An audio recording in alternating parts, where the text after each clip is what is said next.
Hola, buenos días a todos. Hoy vamos a afrontar el último epígrafe del temario, que es el apartado 4 del bloque 6, las principales corrientes figurativas, el arte pop, la nueva figuración y el hiperrealismo.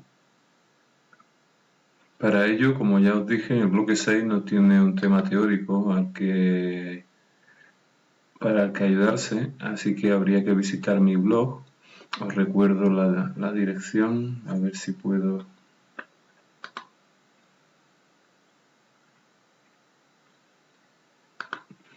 A ver si puedo aumentar esto un poquito.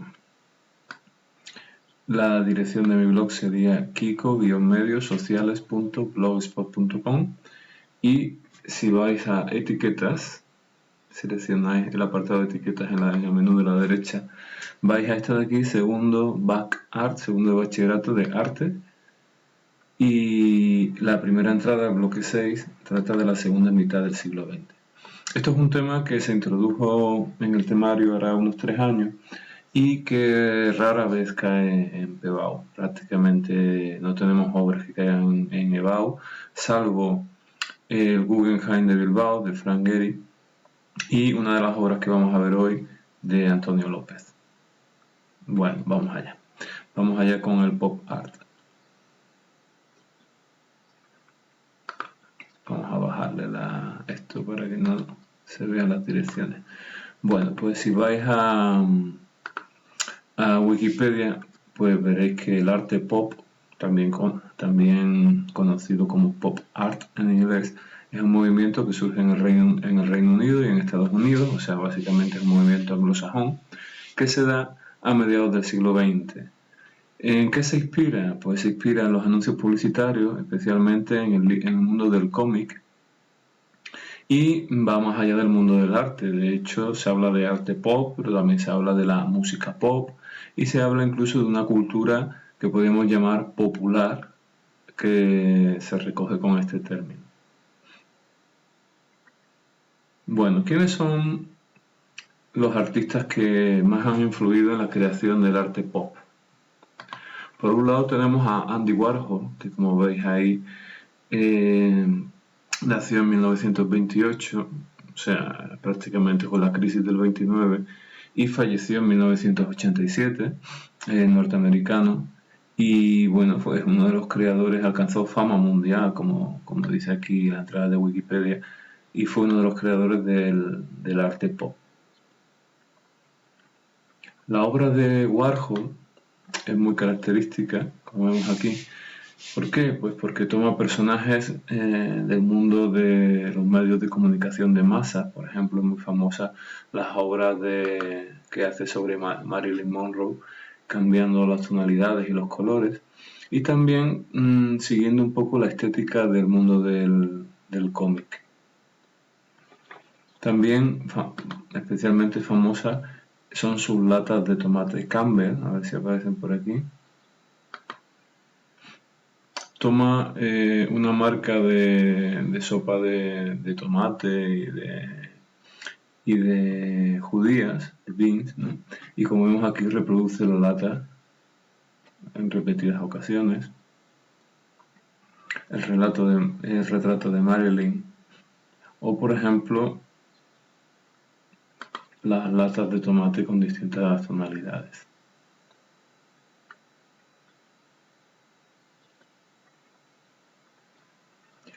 Bueno, el otro artista que destacó dentro de la creación del arte pop es Roy Lichtenstein, y como ves aquí también es estadounidense, vivió entre 1923 y 1997, es decir, fallecieron ambos, tanto Warhol como Lichtenstein, a finales del siglo XX.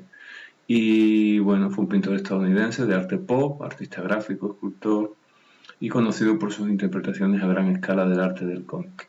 Si vemos la obra de Lichtenstein, lo que estamos viendo puede ser el mundo del cómic llevado al mundo del arte. Utiliza los encuadres típicos del cómic, los personajes, la estética, incluso la técnica gráfica que vimos con el neopuntillismo o divisionismo, es decir, estos puntos típicos de la imprenta cuando se lleva el cómic. Incluso algunas obras tenían sus bocadillos y las frases que decían los personajes. Bueno, aquí vemos a Liechtenstein montando una exposición.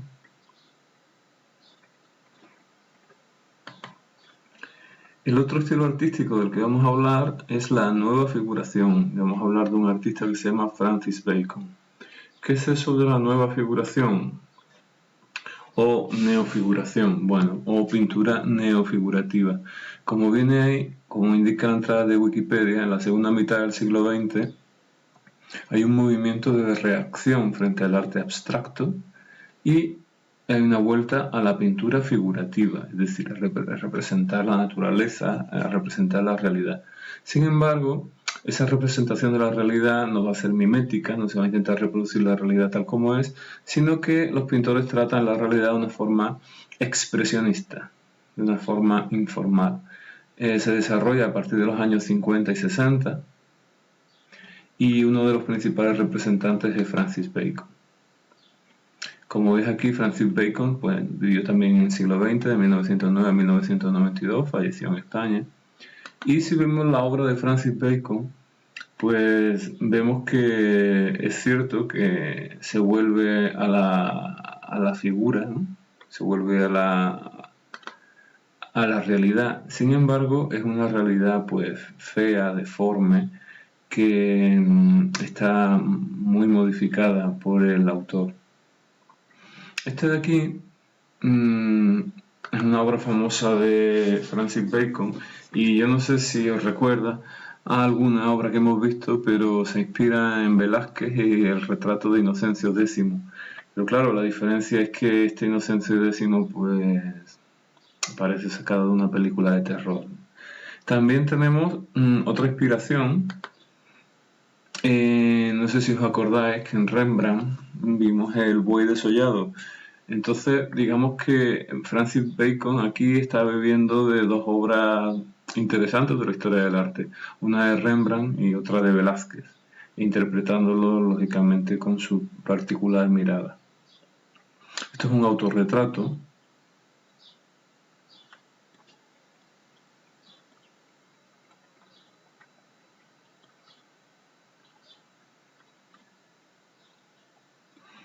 Aquí tenemos la comparación entre la pintura de Velázquez, el retrato a la derecha de Velázquez de Inocencio X, y la versión que hace Francis Bacon en el siglo XX. Bueno, y para terminar, pues tenemos un movimiento que es el hiperrealismo y a un autor destacado dentro de él, un autor español que es Antonio López. Bueno, como dice aquí, el hiperrealismo pues va a ser una reacción ante la pintura abstracta, una reacción ante la pintura neofigurativa y hay una vuelta a una pintura que se asemeja, intenta hacer una representación mimética de la realidad. En cierto sentido es una pintura que podríamos llamar fotográfica. Esto que vemos aquí, que parece una fotografía, pues no es una fotografía, sino que es una obra pictórica. Así que el hiperrealismo es una vuelta de la pintura a la realidad, incluso una representación de la realidad incluso más detallista que la realidad misma, si ello pudiera ser posible. Bueno, en nuestro país el autor hiperrealista más destacado es Antonio López García, que como veréis todavía no ha fallecido. De hecho, durante el confinamiento pues lo he escuchado en una entrevista de radio en Radio Nacional de España. Nació en 1936 en Tomelloso, Ciudad Real, y es uno de los artistas españoles vivos pues más famosos. ¿Cómo es la obra de Antonio López? Pues la obra de Antonio López, como padre del hiperrealismo, pues es hiperrealista. Esta obra de aquí, que es la Gran Vía de Madrid, cayó en EBAU, no sé si en 2019 o en 2018. Lo que pasa es que en los exámenes de reserva, no en los titulares de junio y de septiembre. Y curiosamente, es una imagen pues que ha estado de bastante actualidad, porque durante el confinamiento hemos podido ver la Gran Vía así, pero en realidad no como la pintaba Antonio López, sino realmente absolutamente vacía. Esta obra, como os digo, cayó en 2019, pero en un examen que no fue titular de junio ni de septiembre.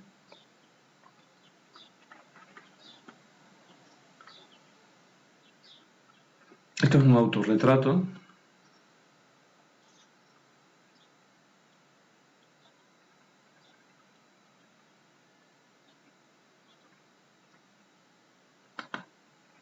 Aquí vemos al artista delante de uno de sus cuadros, que como veis pues es el frigorífico de su casa, con todos los detalles, bueno, de su casa, de su estudio, incluso todos los detalles del suelo.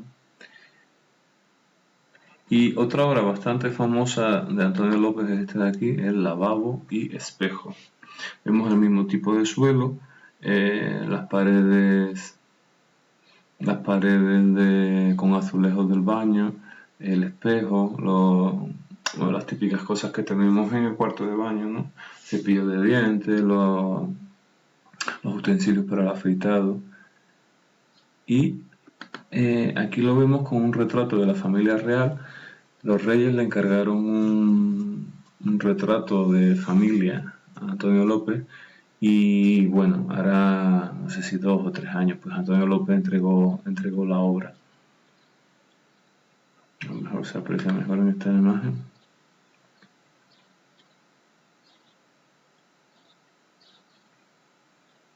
Por el instituto a lo mejor habéis visto una cabeza de estas que han hecho los alumnos de arte. Como veis, Antonio López, aunque en menor grado, también se ha dedicado a la escultura y ha hecho unas características cabezas de bebés que en el instituto habéis podido ver una reproducción en los pasillos del edificio 3. Bueno, pues nada, esto ha llegado a su fin. El hiperrealismo, el último epígrafe que teníamos que estudiar. Y bueno, vamos a volver al principio del temario, vamos a repasar rápidamente los temas que hemos visto durante este curso. Como yo decía al principio de este tema, pues es una gran satisfacción terminar el temario en segundo de bachillerato por el gran esfuerzo que supone tanto al alumnado como al profesorado.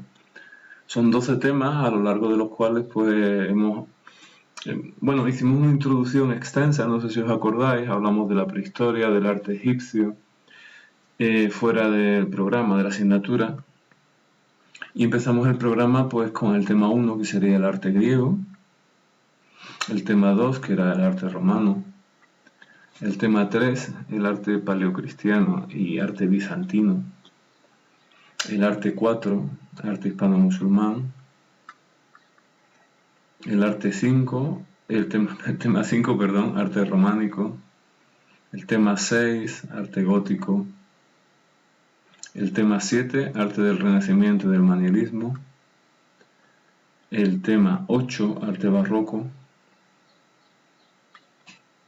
el tema 9, arte neoclásico, el tema 10, el siglo XIX, y 2 temas dedicados al siglo XX. Uno, la primera mitad del siglo XX, que sería el tema 11, y otro tema dedicado a la segunda mitad del siglo XX, que sería el tema 12. Bueno, ha sido para mí un placer poderos dar clase durante este año. Espero que hayáis disfrutado con la historia del arte y que tengáis una visión de conjunto. Y nada, yo nada más que puedo decir que me alegra mucho terminar el temario y que la hayáis terminado conmigo. Un saludo a todos, espero que estéis bien. Hasta luego.